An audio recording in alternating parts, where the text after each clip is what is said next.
What a sad title. Nobody comes. What feeling does that give you? For me, it gives me sadness and it makes me feel sympathy with whoever the speaker is in this poem because nobody has come. Tree leaves labour up and down, and through them the fainting light succumbs to the crawl of night. Outside in the road the telegraph wire to the town from the darkening land intones to travellers like a spectral lyre swept by a spectral hand. A car comes up with lamps full glare that flash upon a tree. It has nothing to do with me, and wangs along in a world of its own, leaving a blacker air. And mute by the gate, I stand again alone, and nobody pulls up there. Tree leaves labour up and down. Labour is to work hard or to have difficulty doing something. And through them, the fainting light. Fainting means to fade. The light is fading. In this sense, the light is the sun. So the sun is going down. It's succumbing to the crawl of the night. To succumb means to not resist pressure.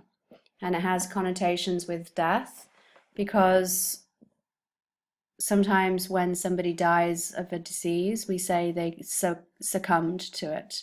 For example, somebody succumbs to cancer. To the crawl of night.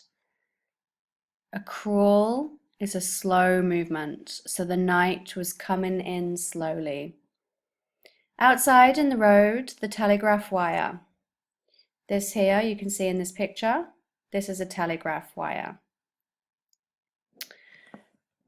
Outside in the road, the telegraph wire to the town, from the darkening land, intones, says in a deep, serious voice.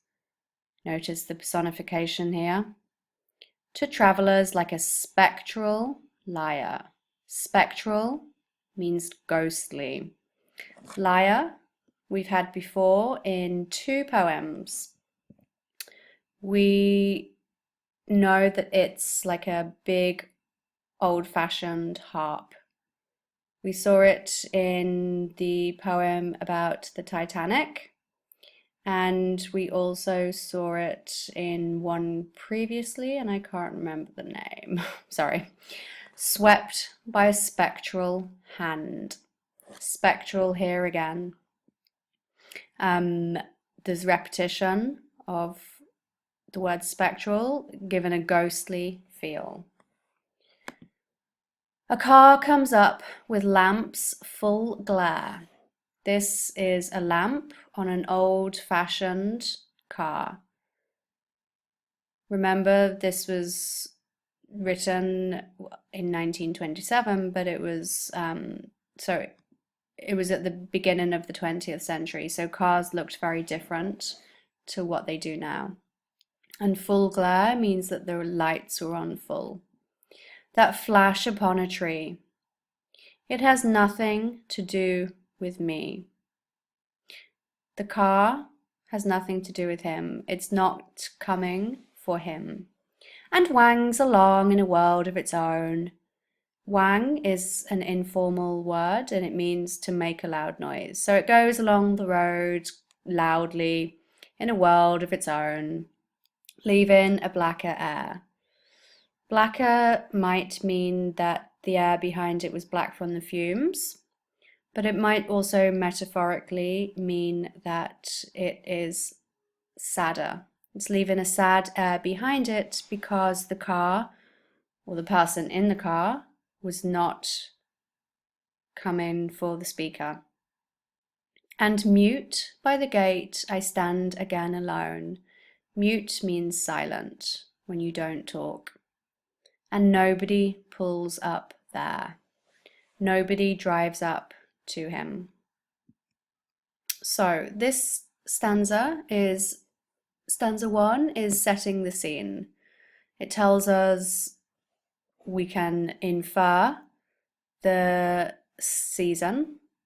The tree leaves are on the floor, so it's probably autumn. It's going from daytime to nighttime, so it's twilight, dusk. It's on a road, there's a telegraph wire, and it's going towards a town, and it's a dark land. And there are possibly other travelers on the road, and it's a ghostly setting. A car comes up with lamps full glare. This stanza is being more specific. We have action in here. A car has come up. The lights from the car have flashed upon the tree, so they have lit up the tree.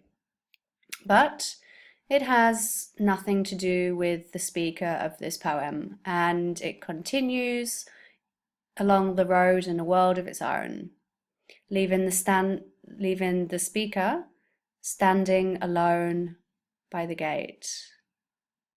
A quite sad ending to the poem, and a definite feel of isolation.